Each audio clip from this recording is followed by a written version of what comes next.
Good morning. You're listening to FloorDaily.net, and I'm Kemp Harr.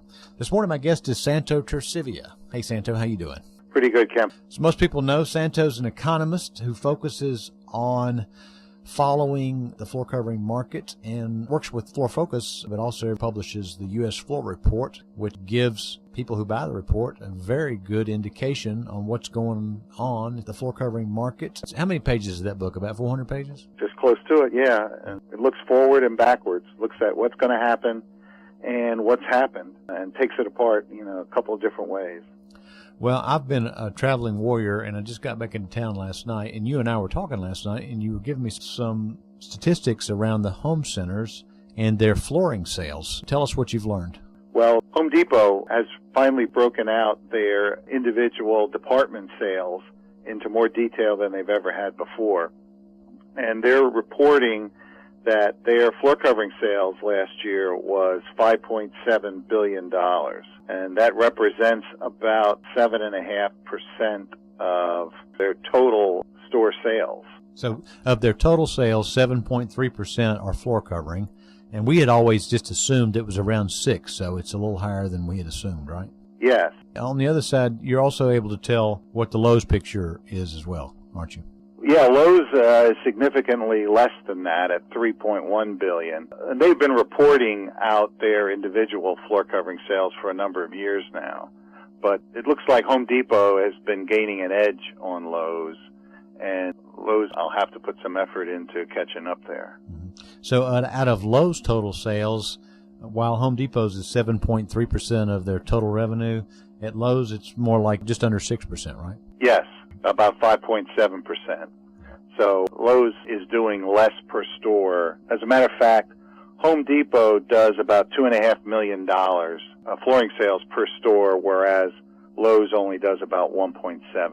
Okay. All right. Well, that's good you give us that number, because most people knew already that Home Depot had more stores, so you'd think they'd be a little bit bigger from overall standpoint.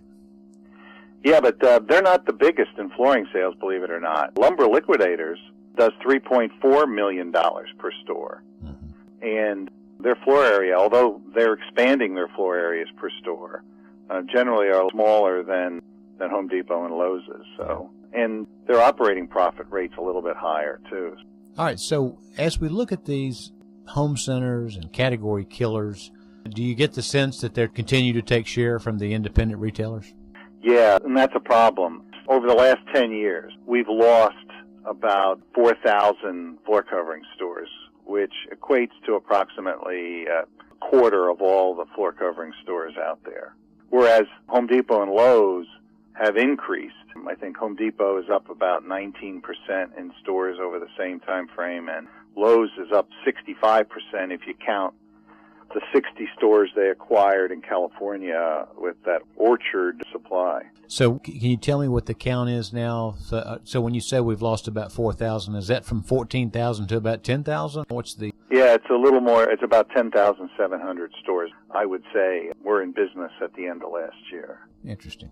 A lot of people say that it's as the market starts to recover is when a lot of people struggle. And we've been in this recovery now for several years. Take, for instance, I was just with the NFA, the National Floor Covering Alliance, and one of their strong retailers on the West Coast, MMM, just closed its doors. Yeah, it's tough. Most people think, well, in a down economy is when everybody gets squeezed out. Some of that's true, but in a growing economy, cash flow becomes extremely important, and to grow, you need to get ahead of the game, and it's hard to when your cash needs keep expanding. I do think, though, that the flooring stores are positioned to take more advantage of the growing new home building that's going to be going on. The home centers don't really get involved directly in the builder business, not the same way that the floor covering stores do. Home builders account for about 20 to 25% in normal times of their total sales. So they're going to be positioned to get that business, assuming they can get the financing and hang in there to reap that benefit. So if you add all that up, 5.7 and 3.1, you get 8.8 billion, and that's at retail value. So it's hard to translate that to wholesale value. Any idea how much of what the Home Depot and Lowe's sell is DIY Well, between DIY and BIY, it's over 80%. Yeah, okay. Because you have two situations going on. You have where the customer comes in, buys it, takes it home, and does it themselves, or finds somebody to do it. Or they send a contractor in to look for it for them, or he sends them in to pick a floor out, and then he installs it. So their out-of-stock business is the vast majority of what those guys do. They don't do a lot of special order, although I'm sure they would like to push that up. In any case, the DIY portion of it is their strong suit. And I think it's somewhere in the numbers, I know I'm going to be going through the annual reports. I know they reveal some of that. The last time I looked, the service revenues of Home Depot and people like that were less than 10%.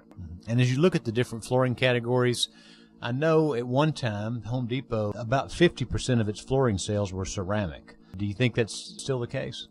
It might be less now, but ceramic is still the number one product category in both Home Depot and Lowe's. All right, Santo. Well, I appreciate this update. It's great information. Again, been talking to Santo Torcivia, who's an economist who works with Floor Focus and also authors the U.S. Floor Report. And you've been listening to Kemp Harr and FloorDaily.net.